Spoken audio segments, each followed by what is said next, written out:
Assalamualaikum warahmatullahi wabarakatuh. Perkenalkan, nama saya Muhammad Tariq Kumbara, Istanbul F221 18090.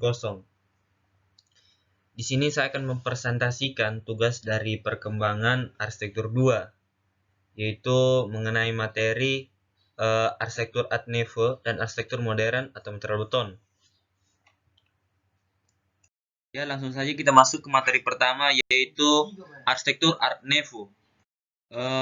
Apa itu arsitektur Art Nouveau? Art Nouveau, yang secara harfiah berarti seni baru, adalah gerakan seni yang populer di Eropa dari tahun 1890 hingga sebelum dimulainya Perang Dunia I. Ini mencakup seni, desain, dan arsitektur dan memiliki berbagai pengaruh. Tujuan seniman Art Nouveau adalah seni modern untuk zaman modern. Pergantian abad akan datang, dunia berubah, dan para seniman, desainer, dan arsitek yang memperjuangkan Art Nouveau ingin meninggalkan gaya masa lalu yang sangat aturan. Mereka juga mencari cara untuk memperjuangkan keahlian di era industrialisasi yang semakin meningkat, untuk mengembalikan seni dan desain ke kehidupan sehari-hari dan membuat segalanya indah lagi. Yang ketiga, Art Nouveau dengan cepat menjadi sangat populer dan menyebar ke seluruh Eropa.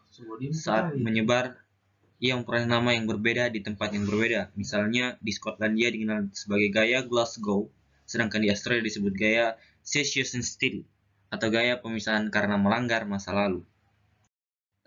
Sejarah Art Nouveau. Art Nouveau berkembang tahun 1880 dan 1890-an. Nama ini berasal dari Maison d'Art Nouveau, galeri desain interior yang dibuka di Paris tahun 1896. Di Jerman, gerakan ini disebut Jugendstil, diambil dari majalah Die Jugend atau artinya pemuda, yang dipublikasikan sejak tahun 1896. Di Italia bernama Stile Liberty, dari nama toko Liberty Style. Di Spanyol bernama Modernista. Di Australia bernama Secession Style. Dan di Prancis sendiri, istilah bahasa Inggris Modern Style sering juga digunakan menekankan dari mana gerakan ini berasal. Di Inggris, gaya ini diperagakan oleh arsitektur Rennie Muckintons dan karya desain McDonald bersaudara. Pengaruh Maris yang tersisa di Inggris memperlambat kemajuan gaya baru desain ini, meski McMurdo, Godwin, Townsend, dan bahkan Voysey semakin condong ke arah Art Nouveau.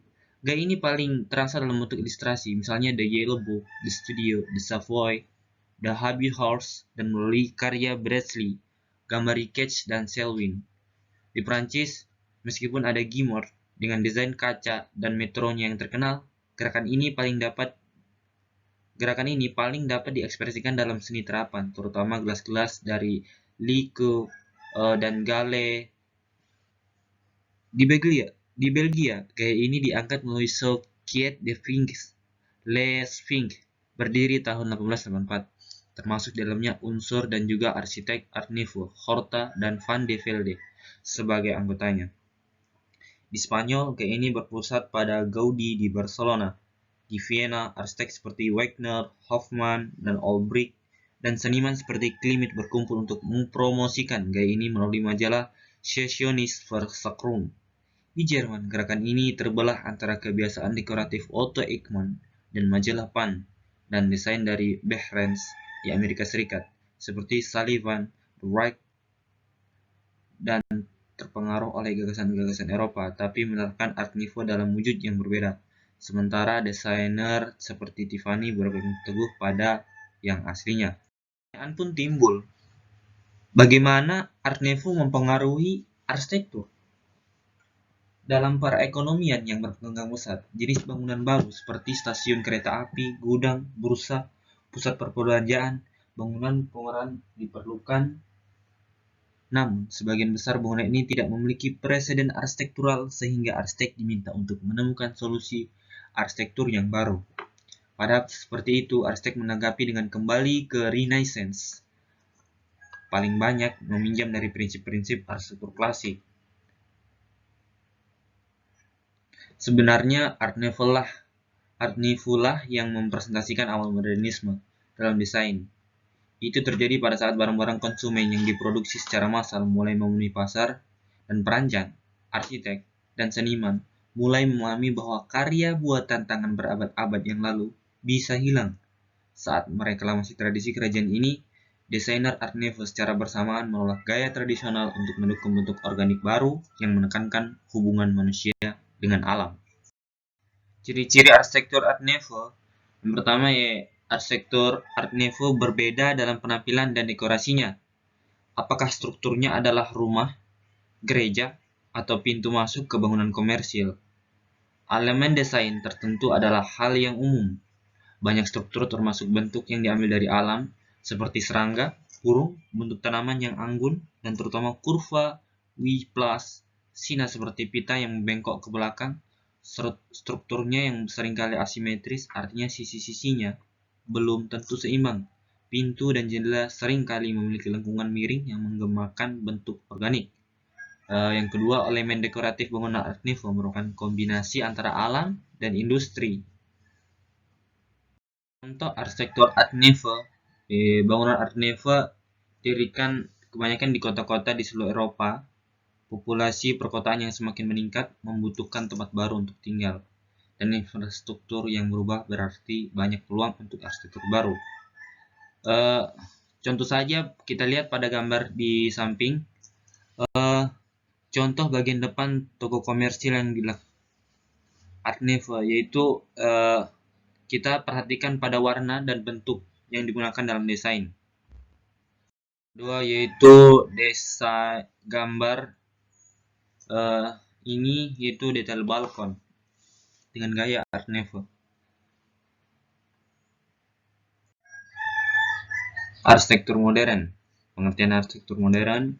Arsitektur modern dapat diartikan sebagai pernyataan jiwa dari suatu masa yang dapat menyesuaikan diri dengan perubahan sosial dan ekonomis yang ditimbulkan pada zamannya, yaitu dengan mencari keharmonisan dari elemen modern serta mengembalikan arsitektur pada bidang yang sebenarnya. Dengan kata lain, maka dapat disebutkan arsitektur modern adalah arsitektur yang dilandasi oleh komposisi massa dinamis, non-aksial, dan yang paling penting didasarkan atas pembentukan ruang-ruang baik dalam maupun di antara bangunan. Prinsip arsitektur modern. Selama karirnya, Le Corbusier mengembangkan seperangkat prinsip-prinsip arsitektur yang didikte secara teknis yang ia sebut The 5 Points of a New Architecture, dan paling jelas dalam Villa Sophie yang ia desain. 5 poin tersebut adalah politis, yang berarti penggantian dinding pendukung dengan grid kolom beton bertulang yang menyandang beban struktural yang merupakan dasar dari estetika baru. The free design of the ground plan, perancang bebas pada ground plan. Tidak adanya dinding pendukung yang berarti rumah bersifat tidak terkendali dalam penggunaan internalnya. The free design of facade, desain bebas pada fasad, memisahkan bagian luar bangunan dari struktur fungsi setnya. Fasad bebas dari kendala struktural. Yang keempat yaitu the horizontal window, memotong di seluruh panjang fasad bangunan sehingga pencahayaan dalam ruangan sama. Dan terakhir, roof gardens, taman di atap datar, dapat melayani tujuan domestik sementara memberikan perlindungan penting untuk beton. Kategori dan unsur arsitektur modern. Yang pertama yaitu fungsi atau function. Sekitar abad 20-an, arsitektur modern menyatakan bahwa bentuk ditentukan oleh fungsi yang dipenuhi dan bentuk total bangunan berdasarkan keseluruhan fungsi yang ditampung. Yang kedua, bentuk atau form. Bentuk dalam arsitektur modern merupakan periode yang membingungkan bagi para praktisi karena tidak ditentukan dan dibentuk dari fungsi maupun material yang dipakai.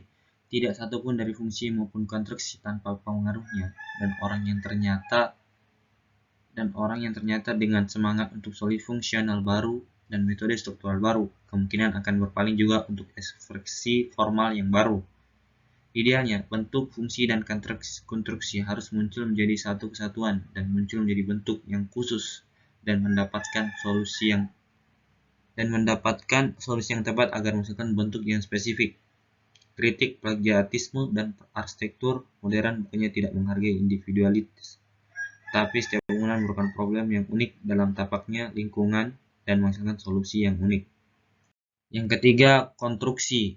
Di Paris pada abad ke-20, arsitektur modern dianggap dipengaruhi oleh beton bertulang. Bangunan yang dapat disebut arsitektur modern yaitu tidak ada beton yang terlihat. Permukaannya dilapisi dan cat seluruhnya untuk menyembunyikan bahwa bangunan dibuat dengan berbagai macam material seperti batako, kotak belangga, dan batu bata. Anggaran bangunan modern untuk umum terlalu ketat dengan bahan yang belum teruji dan konstruksi eksperimental. Bangunan lokal umumnya tidak menggunakan konstruksi ini. Modernitas suatu bangunan terletak pada perencanaan fungsi, bentuk-bentuk eksteriornya, dan tersebar secara merata pada permukaannya untuk menyembunyikan material yang tidak modern pada struktur yang telah dibangun. Yang keempat yaitu ruang. Satu hal yang tak dapat disangkal tentang arsitektur modern adalah kesadaran dalam memanipulasi ruang. Dalam sejarah, ruang hanya dalam struktur, di luar hanya alam, ketidakaturan, dan tidak dapat diukur. Renaissance telah mengulangi proses dan dapat dilihat dari tampak luar bangunan, seperti yang dilakukan bangsa Yunani yang terpisah dari sini. Ciri bangunan dari mereka kecil kotak mempunyai pusat yang tertutup. Ya, sekian presentasi materi arsitektur Neve dan arsitektur modern dari saya. Saya ucapkan terima kasih. Kurang dan lebihnya mohon dimaafkan. Billahi taufiq wal hidayah. Wassalamualaikum warahmatullahi wabarakatuh.